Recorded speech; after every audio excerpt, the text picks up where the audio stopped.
In my holotapes, I've mentioned many different things about the Enclave, their story, their power armor experiments, their defeat. Their loss at the hands of the Chosen One at the oil rig in California was one of the heaviest losses the Enclave has ever taken. Their technology, their home, gone with a large blast in the night sky. But yet, a detail a lot of folks seem to leave out is that a relatively large portion of the Enclave survived the blast, whether that was by staying at the nearby Camp Navarro during the siege, or if it was due to their evacuation protocols. Some of the Enclave took vertibirds and flew far, presumably to a backup location established before the war. During the mid to late 2270s, people began to see soldiers spewing out of vertibirds in the DC area. These soldiers were wearing a black power armor suit resembling that of a devil. The Enclave had returned. What's intriguing about this suit of armor is that it is not the same one that the Enclave wore during the 2240s, or at least it does not look the same. So what is this new Black Devil power armor? Is it a successor to the Enclave Advanced, or a salvaged Midwestern stockpile due to the Enclave's desperate situation? In this holotape, we explore the background of this mysterious suit of power armor. My name is The Wanderer, and today we are discussing the Enclave Mark II Advanced Power Armor, as well as the superior suit of all, the Hellfire Power Armor.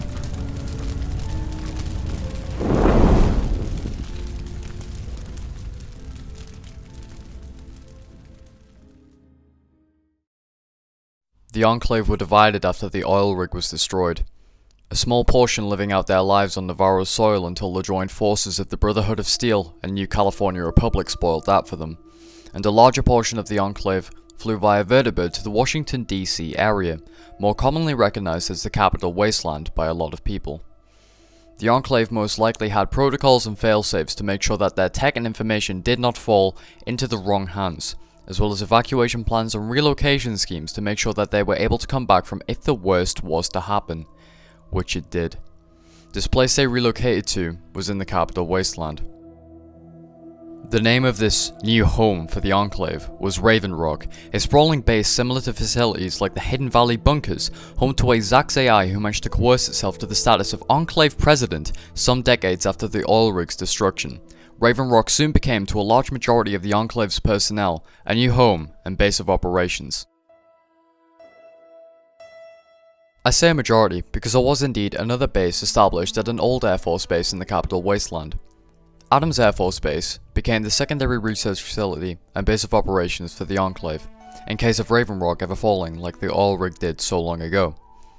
The Enclave most likely drew up this idea from recon parties, pre-war intel, as well as learning from their defeat at California.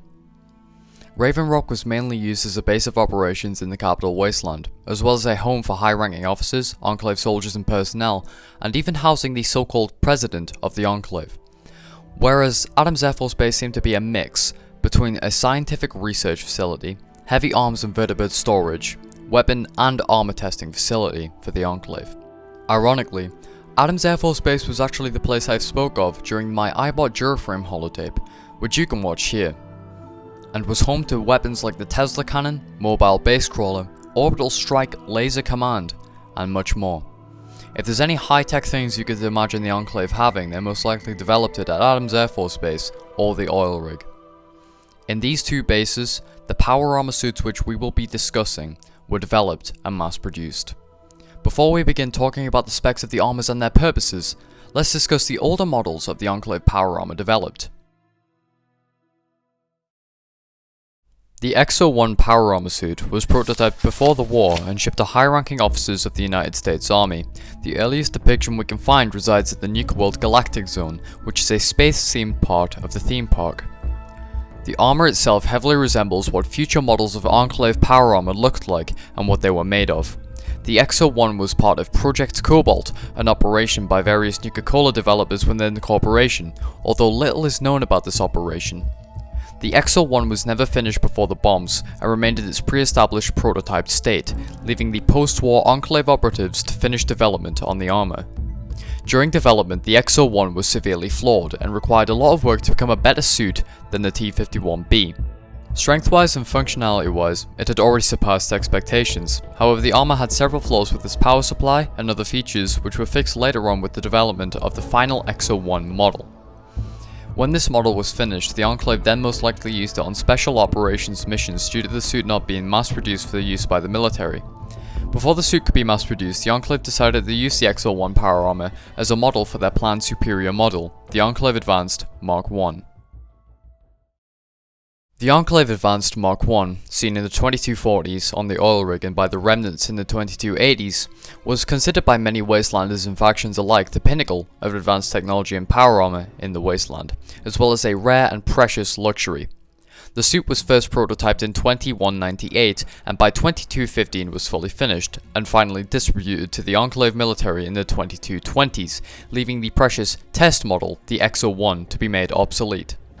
What made this armor so special was the components that actually composed the armor itself. The suit was constructed using lightweight metal alloys which were reinforced with ceramic castings at key stress points in the armor, as well as high quality servo motors used for motion assistance and increasing the use of strength in suit. The fan at the back of the armor acts as a cooling vent for the fusion reactor, which is used to power the suit's many capabilities. Large, over-the-shoulder pauldrons provided excellent cover and protection for any fire coming from the users behind, however was not very useful for high maneuverability situations as it limited the wearer's field of view when looking to the left or right. The suit is equipped with a large array of survival and user comforting abilities, like the auto gyro system to keep the wearer and suit overall upright and from falling over, and the kinetic servos in the knees are able to lock themselves as to prevent the wearer from toppling over, even if the wearer is unconscious. The power armor also includes an air conditioning cooling system, which cools the wearer in high heat conditions, making it perfect for places like the Mojave Desert. Another interesting point about this armor is that it includes an improved version of the T-51B's Human Waste Recycling Unit, which is able to convert human waste into drinkable water. It's awful to think about, but absolutely a plus for any recon units traveling in the Wasteland. The Enclave Advanced Mark I was mass-produced on the Enclave's Californian oil rig and used as standard-issue uniform and armor for all Enclave troopers alike. When the Enclave settled into both Raven Rock and Adams Air Force Base, they set the bar even higher in their technological dominance. The scientists in DC that survived finished their work on a new power armor developed and designed to surpass the Enclave Advanced, and even before that, the XO1. The Enclave Advanced Mark II combat armor, also known as the Enclave Shock Trooper power armor and nicknamed by the Knights of the Brotherhood of Steel the Black Devil power armor, was underway, and was coming to surpass even the excellence of its predecessors. The Mark II was officially prototyped in 2241, a short time before the Enclave's defeat on the old oil rig. The armor was most likely tested by Enclave commandos or shock troopers, as I never remembered seeing the armor as a young boy. After the arrival in the Capital Wasteland in around 2250, the Enclave most likely began to finalize and tweak their new toy before finally mass-producing for widespread use of the military department, making the Mark I obsolete.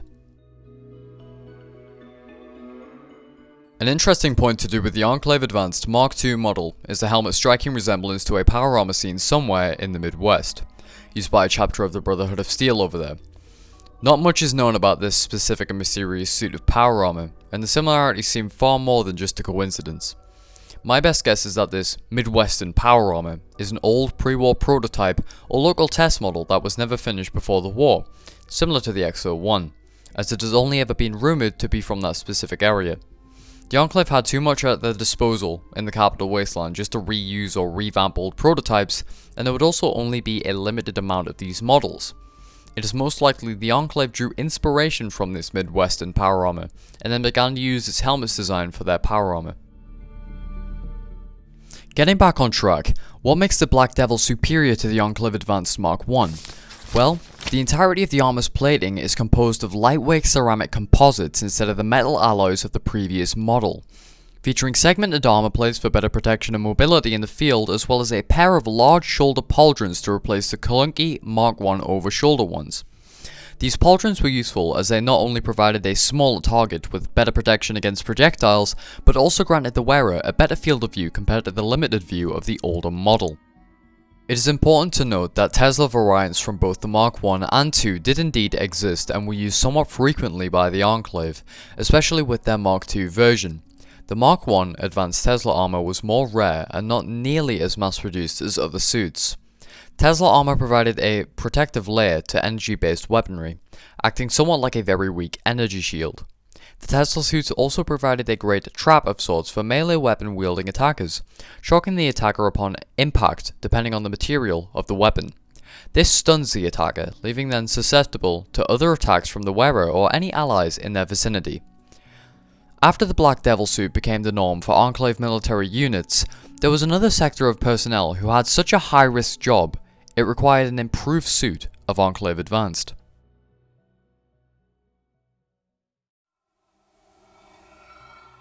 In the days of old, the Enclave realized that they may need a specialized agent unit to take out targets and burn any evidence that they may deem incriminating against the government. That's when blueprinting and testing began on the Enclave's Hellfire power armor. Not much is known about this suit, not even to me, but this armor was going to be specially made for the pyromaniacs of the Enclave military, those who had skill with flame weaponry and high temperature and lethality missions. Rumor has it, an early prototype of the Hellfire suit was shipped to a Vault-Tec vault in Appalachia by 2080. At the request of a Zax AI similar to that of the quote-unquote president, John Henry Eden. The vault was named Vault 51 and was used for making the residents capable leaders, by any means necessary. That's just some wild wasteland tale I heard, however. From what I understand, the project was somewhat undermined at the Enclave oil rig by bigger and more beneficial projects. The primary objective of reclaiming the FEV research and serums developed in the Mariposa military base is one of these. The Enclave were also content with their current armor, the Enclave Advanced Mark I, and were more focused on completing their mission than advancing their gear more than they already had. By the time the Enclave settled into Raven Rock and Adams Air Force Base in DC, the Enclave were desperate. Their numbers were not only a mere fraction of the ones they had amassed in California, and with the discovery that the Brotherhood of Steel had ventured out to the Capital Wasteland as well, Colonel Autumn scrapped the Eyebot Duraframe project for the mass production of the Enclave Hellfire armor. From what little is known about this mysterious flaming devil, the Hellfire armor itself looks to have a bulkier frame than the Enclave Advanced Mark II, artificially enhancing the wearer's strength and using a fireproof material to protect the wearer from flame-based weapons. The Hellfire power armor, by many who are experienced in the field of power armor, like the Brotherhood of Steel, the Enclave themselves, or anyone else, is considered to be the very best suit of power armor a Wastelander can get their hands on, even besting the XO1, the Enclave Advanced Mark I and II.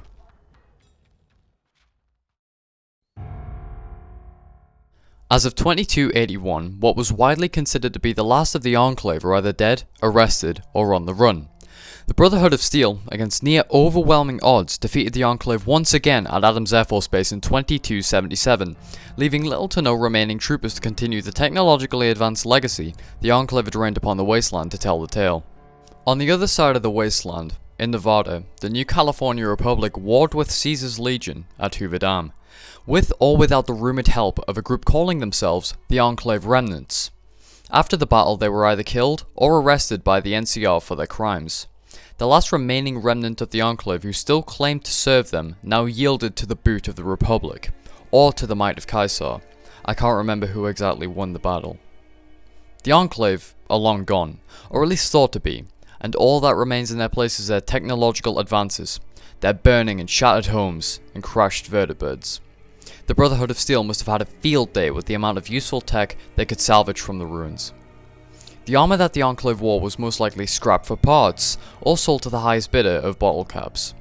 Most likely, raiders, militant settlers, and others got their hands on the Enclave's power armor and weaponry, giving them a large tactical advantage over those who they tussled with in the wasteland.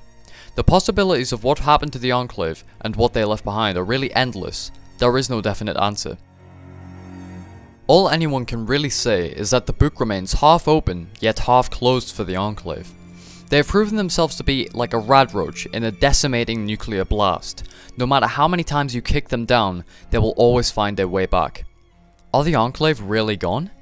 Are the rumors of a Chicago-based chapter of the Enclave true? Meaning that the last known Enclave sector is out there somewhere? we may never live to see the tale.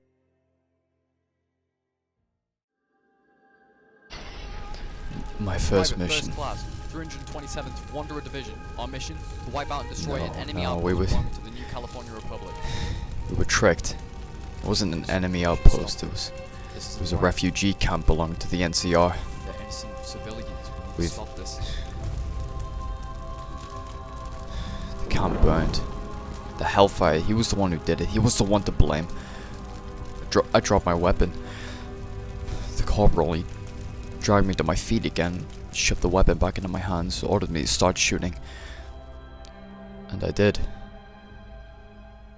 And I'll never forgive myself.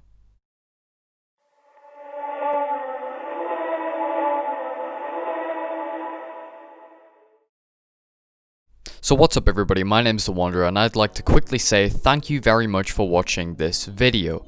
This is gonna be kind of out of universe, out of character for a sec, because I just want to do a couple thank yous here at the end. So I would like to thank everybody for 500 subscribers on my YouTube channel. That is a crazy number, and I'm really looking forward to the future of the Wanderer channel and what we accomplish in the future, video-wise and community-wise. We have had such an amazing community the last couple months, and I'd like to say welcome to every single one of you that have joined, and thank you very much for 500.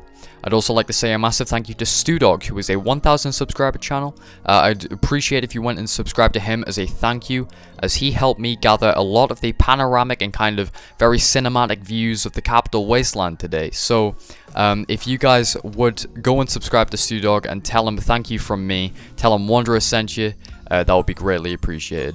If you enjoyed today's video, please be sure to leave a like, share it around with your friends, and be sure to leave a comment saying what you liked, what you didn't like, and if I've made a mistake in here, be sure to point it out in the comments and I will act on your feedback in the future. I hope you're all very excited for the very end of this Enclave series that I'm doing.